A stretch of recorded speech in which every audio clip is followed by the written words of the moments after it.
watching famous games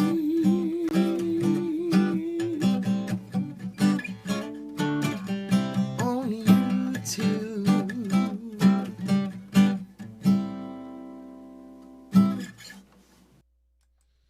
Welcome back. Today's topic is GameStop, which is the topic a lot lately.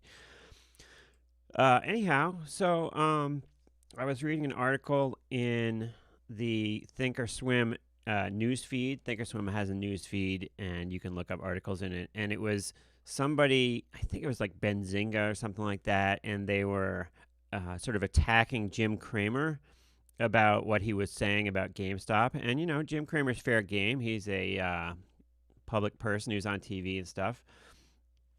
And they were saying that Jim Cramer was talking about how actually a lot of people had lost money trading options on GameStop, and they were referring to sort of all GameStop traders as apes. And this is one in a series of many articles that is trying to sort of pander to the Reddit crowd and saying, oh, Jim Cramer doesn't understand what apes are, and, you know, apes don't trade options. They're just get long and they stay long until the big squeeze comes. And you know what? I think the concept of an ape is kind of it's a sort of a made up term. There's nobody that actually completely corresponds to that. I would posit that there's some very vocal people on Reddit who don't actually have very big positions, and there's this kind of bravado about being ignorant, which, you know, is something that the youth has had through the millennium.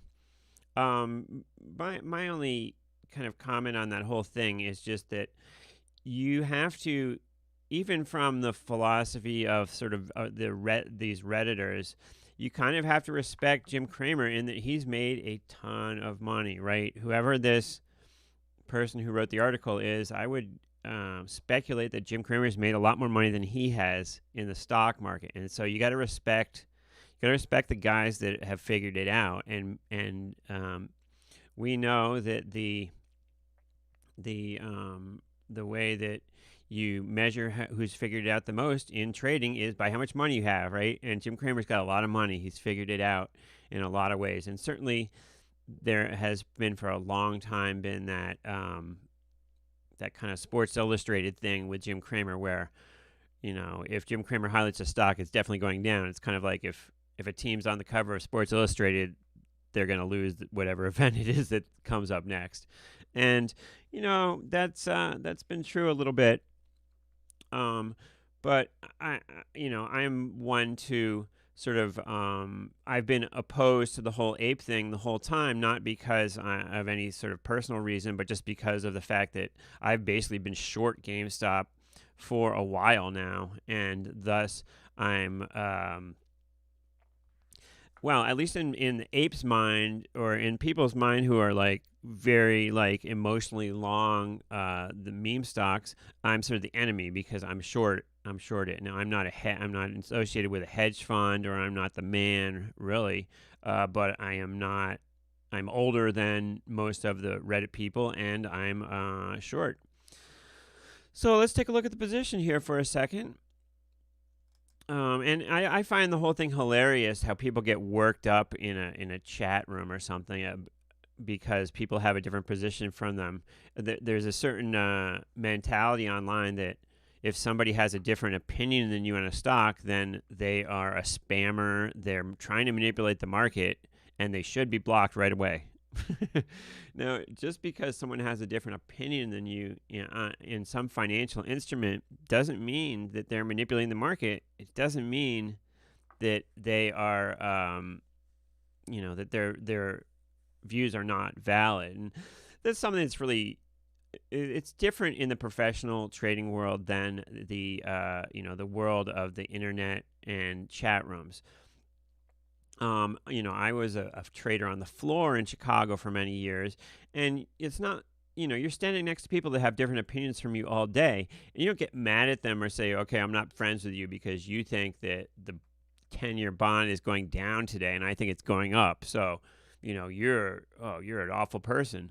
It just doesn't calculate. So I would challenge people who have this get all worked up. People get angry if somebody says that their favorite stock is doesn't have the same view on their favorite stock. It's kind of like it's this cult of this personality cult around different stocks.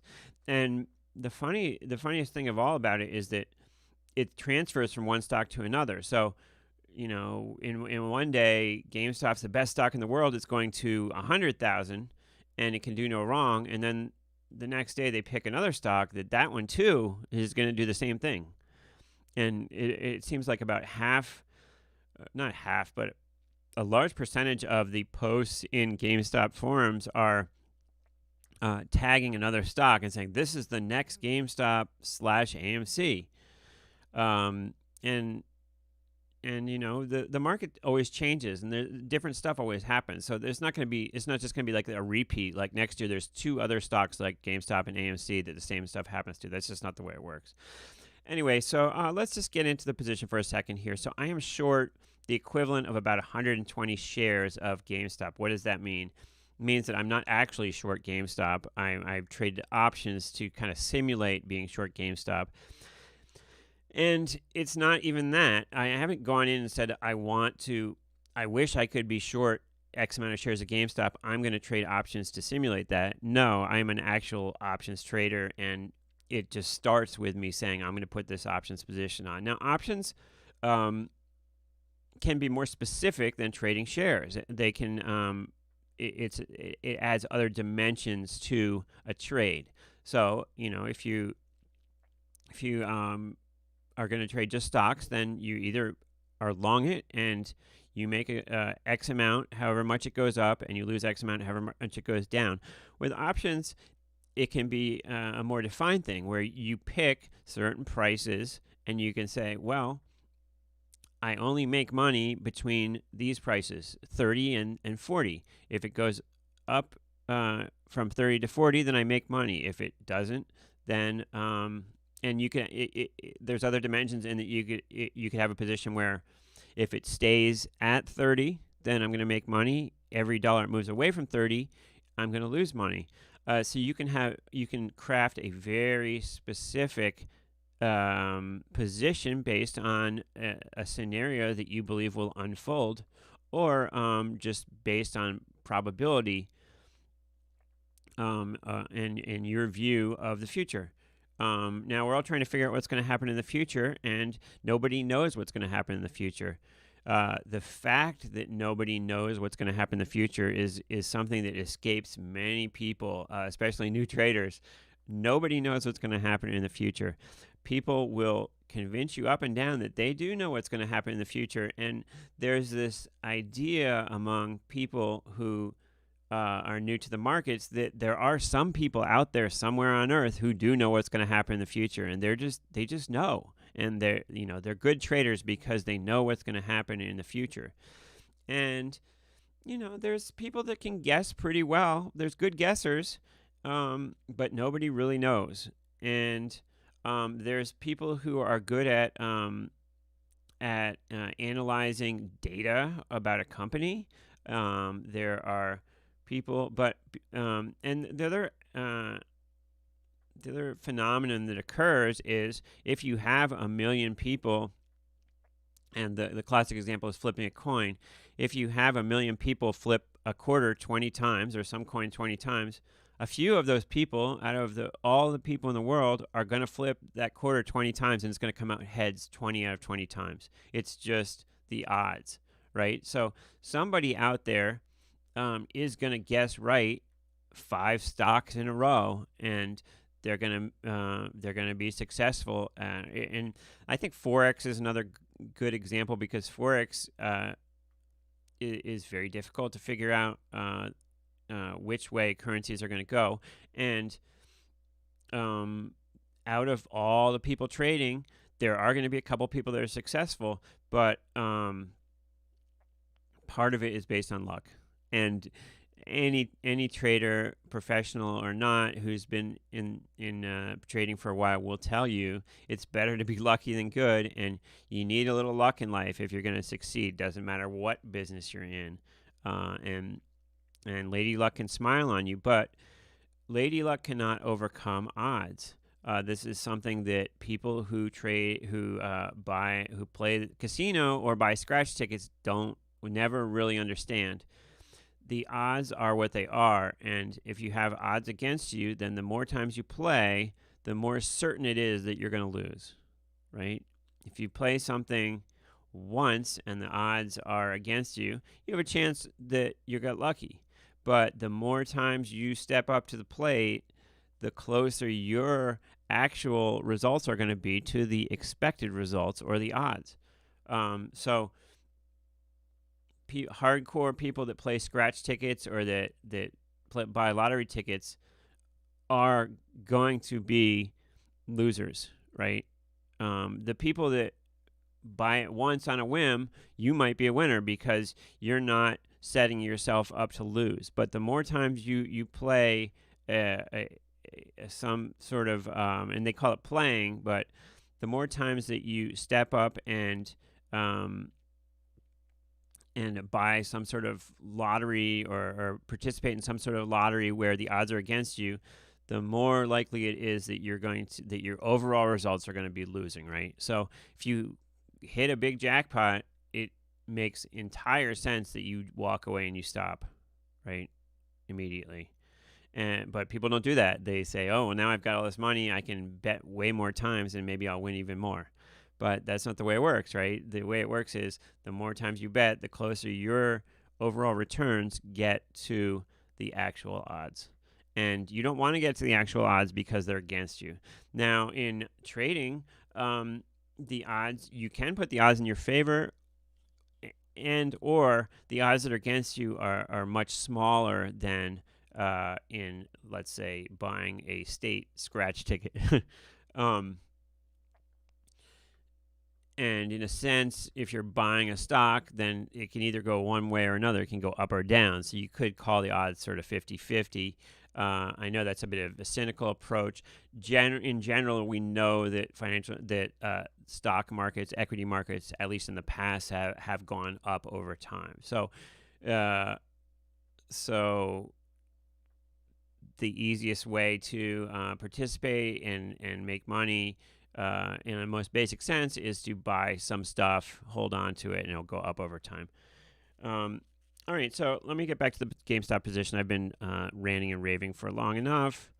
So let's take a look here. So I bought a spread out in December, so I've got some time. This is the 17 December put spread, and I bought the 70-60 put spread. So essentially, I'm looking for this to move back down before December 17th. And let's see how we've done so far. So I bought this like 3 days ago, and essentially we've gone up since then, but we haven't gone up very much. And in fact, the last 3 days, we've kind of like, here's the last 3 days, and each day we ended up significantly off the high of the day. So this is the first day where I put it on. I put it on with the stock. Let's see where we are. I put it on here on Monday, and the stock was around 195. And since then, we've had a couple days.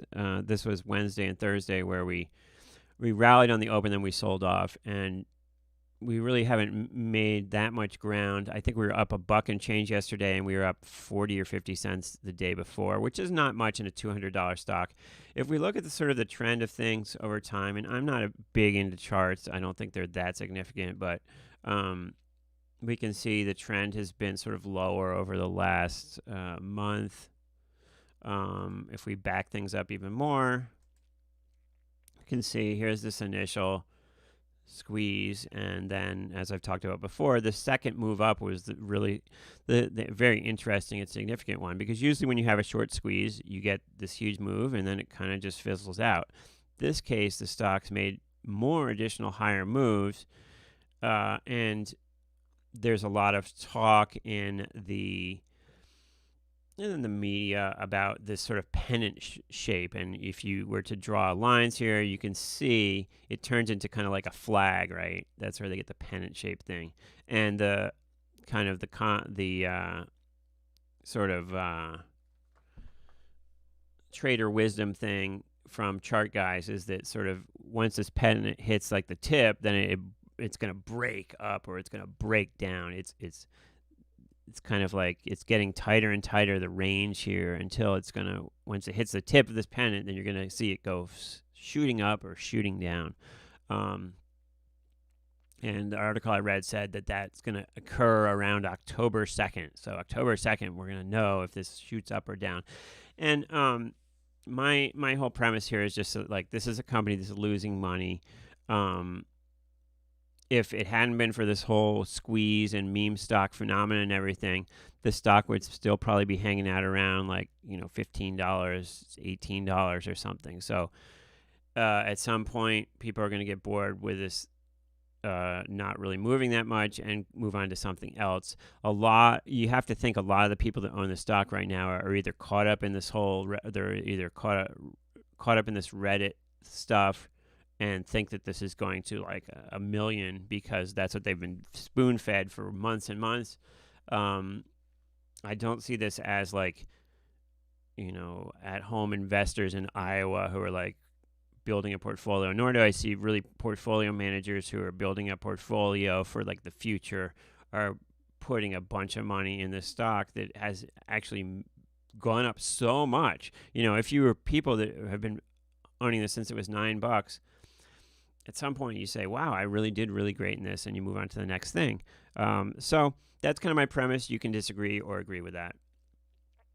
We have seen all of let's go back to the general market. We have seen since that China thing with Chinese property firms being forced to pay their debt and not being able to last week, that Evergrande event in the market where we had the down move a few days ago, we have come back all the way since that. So if we look at the E-minis here, you can see it going down a few days ago. And this chart I love looking at it from far away because it just shows how sort of insignificant that is. But let's zoom in a little bit here. And you can see here's the down move, and we have recovered pretty much the whole way. We gave back a little bit yesterday, but since that big down move, right? And the VIX accordingly has come all the way back, right? Now, today, we're looking at a down, futures down into the open, which is different from the last couple of days. We've rallied like 3 days in a row, 3 sessions in a row, I should say. But yeah, the VIX all the way back. So if you had taken any of these opportunities when we were down to somehow short or through options, I would say UVXY or VXX, then you're doing well because these volatility products have come all the way back down pretty much. So here's UVXY, got all the way up to 30.81, back to 22, right? VXX, same thing, all the way to 32, back to 26. And this is a common phenomenon. Usually it doesn't take 3 days. Usually it takes a day, right? And I came on and I talked to you these days when it was up here saying, this might be a good chance. It could go higher, but this might be a good chance to jump in here. And so if you missed out on it, maybe just file this away in your head. And the next time this sets up like this, and all of a sudden it seems like it's the end of the world and some negative news comes out, maybe take a little bit of risk and buy a little put spread or something.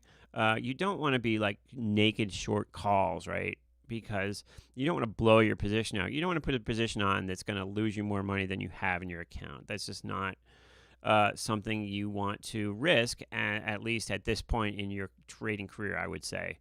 But there are other ways. You could buy a put spread, sell a call spread type thing next time we get a pop, and profit from this little event, which is a volatility event where bad news comes out, everybody gets panicked, the market goes down a little bit, volatility pops, then kind of the dust settles and volatility comes back down. Everybody comes back down again. Perfect example here. Usually they last like 24 hours. This one lasted 4 or 5 sessions. That's a little bit less normal.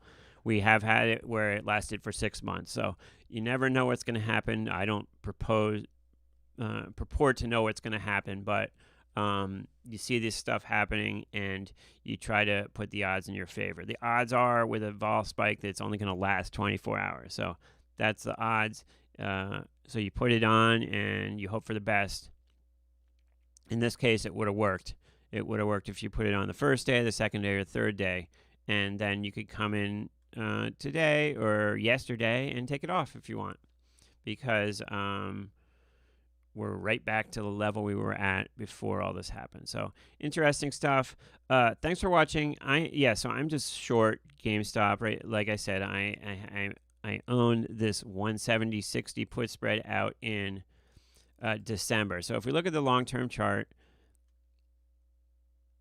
not that long. We're going to look at the 180 day. So if GameStop can get back through here, then I'm a winner, right? And I paid $5 for the spread, so it's very easy math. Spread can be worth $10. I paid $5. So whatever I put in the spread, if it works in my favor, then I would double my money would double over that time period. So simple math. Bet $5, win $10. If we are below, what did I say? 160 or 170? Let's see. 160. If we're below 160, come how many days? 84 days from now, then the money doubles. If it's somewhere in between, then we take the position off for a profit. If GameStop immediately goes to 300, then I'm not doing well. And neither I can say with absolute certainty, neither will I make $10 on the spread, the maximum amount, nor will I lose the maximum amount on this, because if stuff just starts to go really badly against me, I will bail out of it, right? So it's not as risky as it sounds at first, because it's not a situation where it's like, okay, you put the spread on and then you just wait and find out what happens at an expiration. No, it's like at any time you can take the spread off. So that freedom to adjust makes it less risky than if you just were locked in for the whole time, let's say. All right, there you go. What's up, Didzy? Shalom. Let's build a time machine. Oh, that time machine concept. I think that's an interesting thought experiment. If we just give me the prices for one day. It would be nice if you had like 3 weeks or something, or even like 6 months. You knew in 6 months, let's just pick Tesla, right? If in 6 months, Tesla, you knew that Tesla was going to be 1,000, let's say. It's going to be exactly 1,000 in 6 months. You don't know where it's going to be before then, but in 6 months, it's going to be 1,000. You could craft some really nice positions. So anybody who does develop a time machine, hit me up.